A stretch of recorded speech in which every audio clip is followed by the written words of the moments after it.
না খুড়ো, গতিক ভালো ঠেকছে না। সত্যিই মড়াটা যেন নড়ে উঠল। ওই দেখুন, আবার নড়ছে।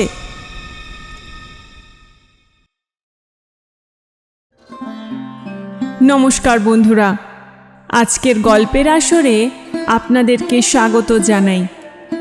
আজ আমার নিবেদন লালু তৃতীয় তথা শেষ পর্ব। এর আগের দুটি পর্ব আপনাদের কেমন লেগেছে কমেন্ট সেকশনে অবশ্যই জানাবেন। চলুন তাহলে গল্পটি শুরু করা যাক। আমাদের শহরে তখন শীত পড়েছে। হঠাৎ কলেরা দেখা দিলে। তখনকার দিনে ওলা ওঠার নামে মানুষে ভয়ে হতজ্ঞান হতো। কারো কলেরা হয়েছে শুনতে পেলে সে পাড়ায় মানুষ থাকতো না। মারা গেলে দাহ করার লোক মেলা দুষ্কর হতো। কিন্তু সে দুর্দিনেও আমাদের ওখানে একজন ছিলেন যার কখনো আপত্তি ছিল না। গোপাল খুড়ো তার নাম। জীবনের ব্রত ছিল মরা পোড়ানো। কারো অসুখ শক্ত হয়ে উঠলে তিনি ডাক্তারের কাছে প্রত্যহ সংবাদ নিতেন। আশা নেই শুনলে খালি পায়ে গামছা কাঁধে তিনি ঘণ্টা দুই পূর্বেই সেখানে গিয়ে উপস্থিত হতেন। আমরা জনা কয়েক ছিলাম তার চেলা। মুখ ভার করে বলে যেতেন, ওরে আজ রাত্রিটা একটু সতর্ক থাকিস, ডাকলে যেন সাড়া পাই। রাজোদ্দারের শ্মশানে চ, শাস্ত্রবাক্য মনে আছে তো? আজ্ঞে আছে বই কি, আপনি ডাক দিলেই গামছা সমেত বেরিয়ে পড়ব। বেশ বেশ, এই তো চাই, এর চেয়ে পূর্ণকর্ম সংসারে নেই। আমাদের দলের মধ্যে ছিল লালুও একজন। ঠিকেদারির কাজে বাইরে না গেলে সে কখনো না বলতো না। সেদিন সন্ধ্যাবেলা বিষণ্ণ মুখে খুড়ো এসে বললেন, বিষ্টু পণ্ডিতের পরিবারটা বুঝি রক্ষে পেলে না। সবাই চমকে উঠলাম। অতি গরিব বিষ্টু ভট্টাচার্যের কাছে বাংলা স্কুলে আমরা ছেলেবেলায় পড়েছিলাম। নিজে সে চিররুগ্ন এবং চিরদিন স্ত্রীর প্রতি একান্ত নির্ভরশীল। জগতে আপনার বলতে কেউ নেই।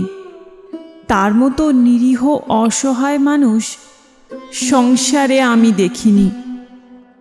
রাত্রি আন্দাজ ৮টা।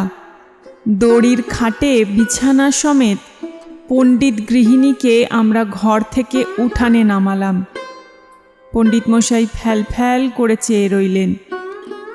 সংসারে কোনো কিছুর সঙ্গে সে চাহনির তুলনা হয় না, এবং সে একবার দেখলে সারা জীবনে ভোলা যায় না।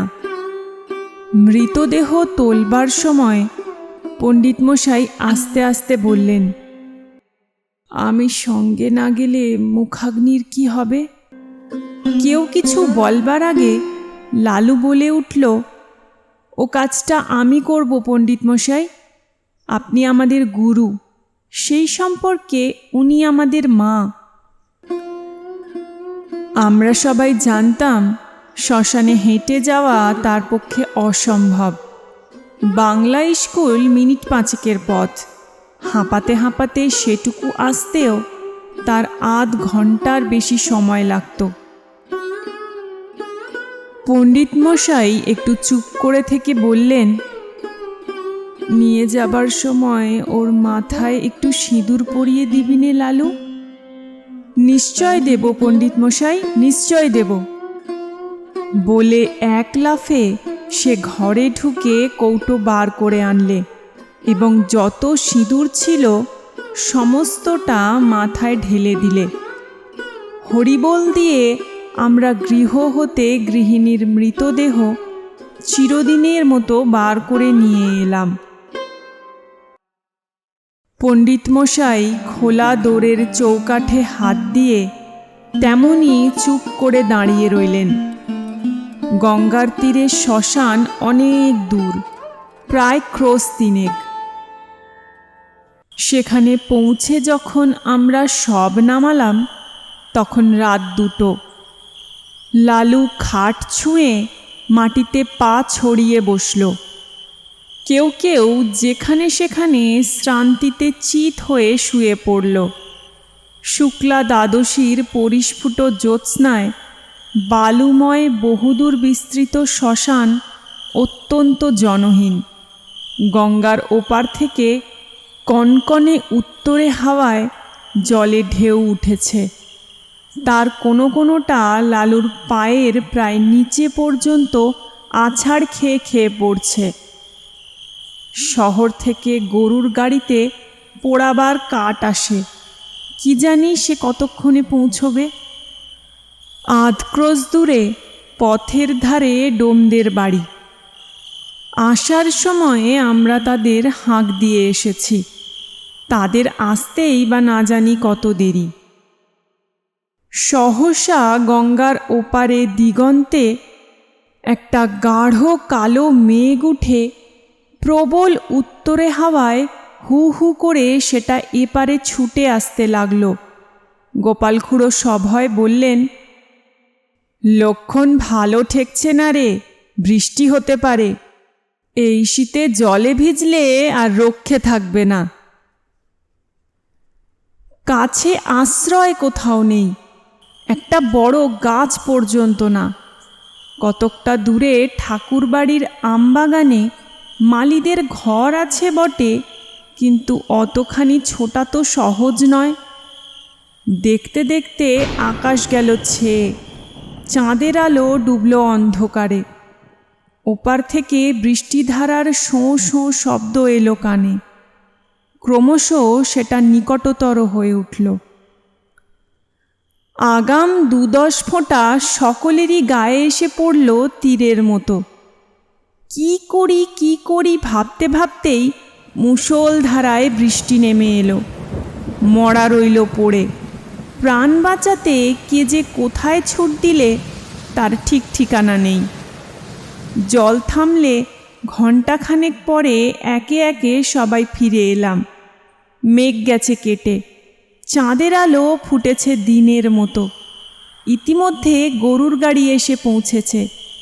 গাড়োয়ান কাঠ এবং সপ্তাহের অন্যান্য উপকরণ নামিয়ে দিয়ে ফিরে যাবার উদ্যোগ করছে, কিন্তু ডোমদের দেখা নেই। গোপাল খুড়ো বললেন, ও বেটারা ওই রকম, শীতে ঘর থেকে বেরুতে চায় না।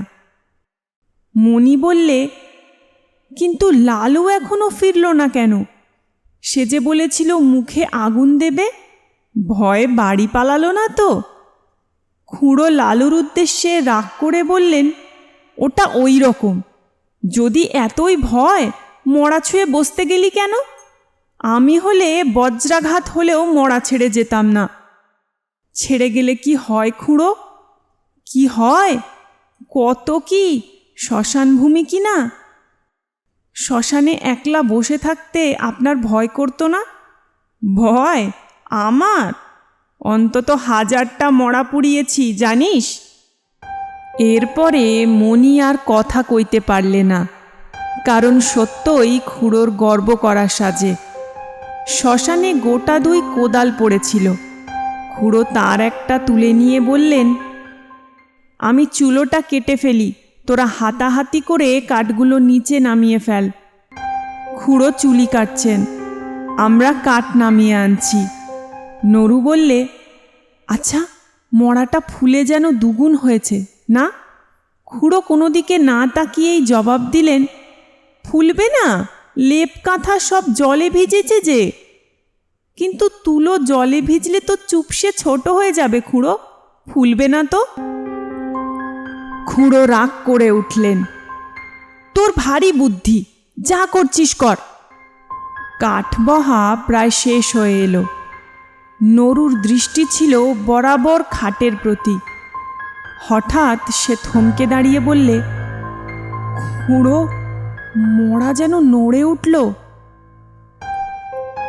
খুড়োর হাতের কাজ শেষ হয়েছিল। কোদালটা ছুঁড়ে ফেলে দিয়ে বললেন, তোর মতো ভীতু মানুষ আমি কখনো তো দেখিনি নরু। তুই আসিস কেন এসব কাজে?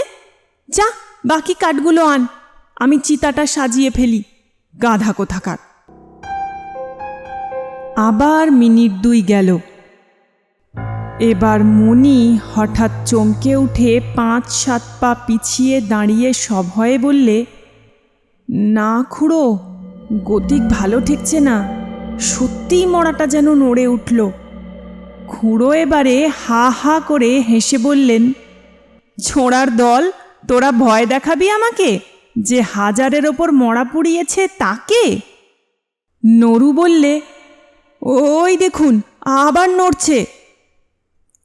খুড়ো বললেন, হ্যাঁ নড়ছে, ভূত হয়ে তোকে খাবে বলে।